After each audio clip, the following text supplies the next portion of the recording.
local election headquarters. This is The Insiders with Dave Price. Well, the speech is over, the commercial is airing, and committees have begun their work. One of the most significant changes to Iowa's educational system might be underway. A political action committee led by Governor Kim Reynolds' former staffers is now up with this new ad starring the governor. The governor in this Priorities for Iowa ad makes her pitch to put more state tax dollars into private schools. Once her plan is fully phased in, it would give $7,600 per child in private school for both current private school students and those who transfer in. It'll cost the state an estimated $106 million for that first year. Now, this is the third time that Governor Reynolds has made this pitch. And when I say our children, I mean every child. Our first priority in this legislative session, and what I will be focusing on over the next 4 years, is making sure that every child is provided with a quality education that fits their needs. This isn't about money. It's also not about public versus private schools.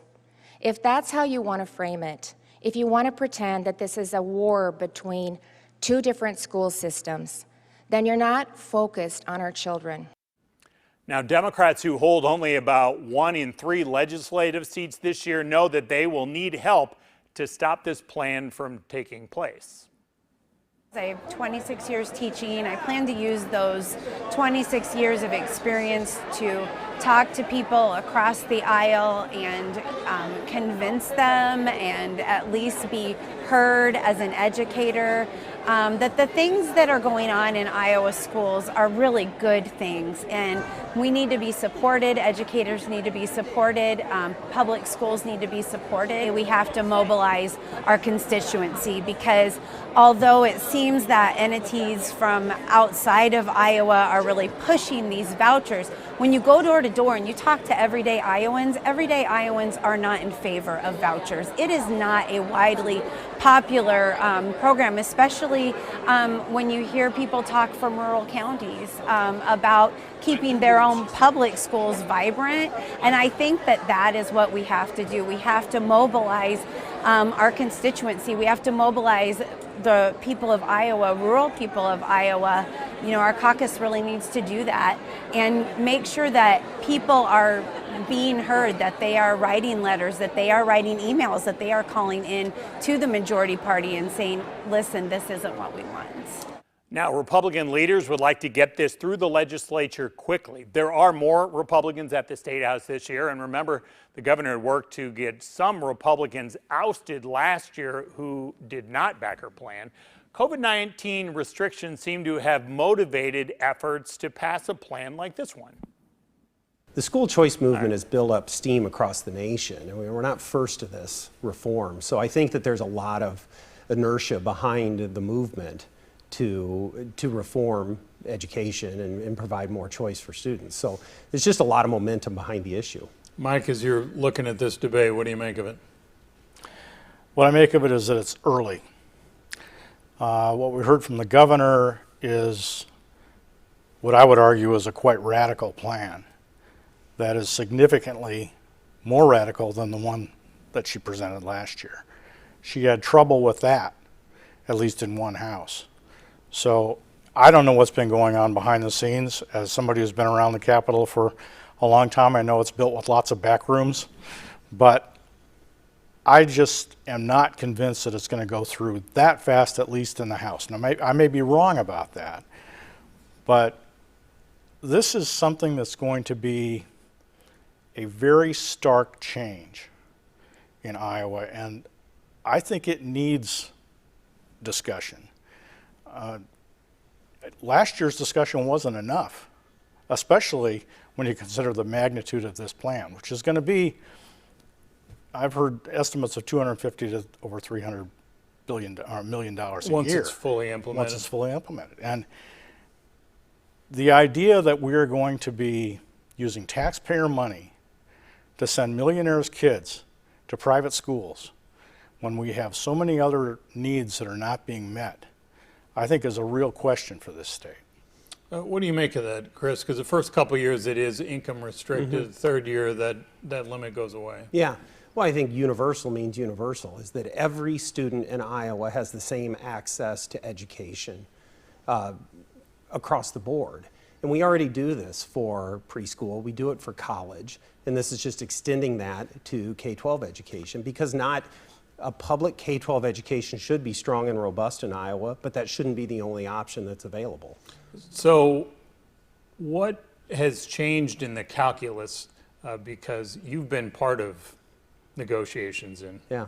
previous caucus conversations, and some of the smaller town folks who didn't go for this the last couple of years, it doesn't appear that there's anything new in there for them. Either you have a school within realistic driving range Right. of your house, or you don't. So what changes? Well, I think from my standpoint, if you are in a district that doesn't have a private school option, you probably don't have a lot, there's probably not a lot of extra choice there, although I think the market may respond to that and create some ideas. And that's the exciting part of the reform, is to see what else we can do in Iowa to deliver education to our children. I think to the idea that this needs discussion, it has gotten robust discussion. I was part of early meetings 10 years ago about this idea when I was a legislator, and it should not be forgotten that Governor Reynolds went out and campaigned on this, both in the primary and some of these legislative primaries and in the general election. She's been very forward about what she wanted to do on this issue and just won a commanding victory, and this is her signature issue for this year. So it has been very well litigated up to this point. Mike, for Democrats who say that Iowans do not want this, what do you say to that when you look at the November results? Because Republicans have talked about this the last couple of years, they campaigned on it, they won. I would say polls have been on their side. Democrats' side? The governor's race isn't determined on one issue. And the governor won a big victory in November, but that doesn't necessarily mean that people support all of those ideas. And again, she had to actually go and campaign against members of her own party to change some of the makeup of the House to have this considered. And we'll see where the power actually lies on this. But a lot of people in the state will not benefit from this at all. We have almost 2/3 of the counties in the state have 0 or 1 private school in them. So it's very clear that this is going to be, especially in rural areas, it's a lot of rural areas, it's not going to be an option for them. And taking that kind of money away from what's available for public schools is going to harm rural schools throughout the state, as well as public schools generally, because there's only so many dollars available. And let's not forget, we're going headlong into some massive tax cuts. We're really on a race toward a cliff right now, where we're going to see nearly $2 billion in fiscal year 28, taken out of a budget that's now about $8.2 billion. So you just can't make cuts like that and retain the services you have, let alone divert funds from those services to a new program like this. As you look ahead, Chris, where do you think Republicans will target for reductions? Because at some point, the math's not going to work.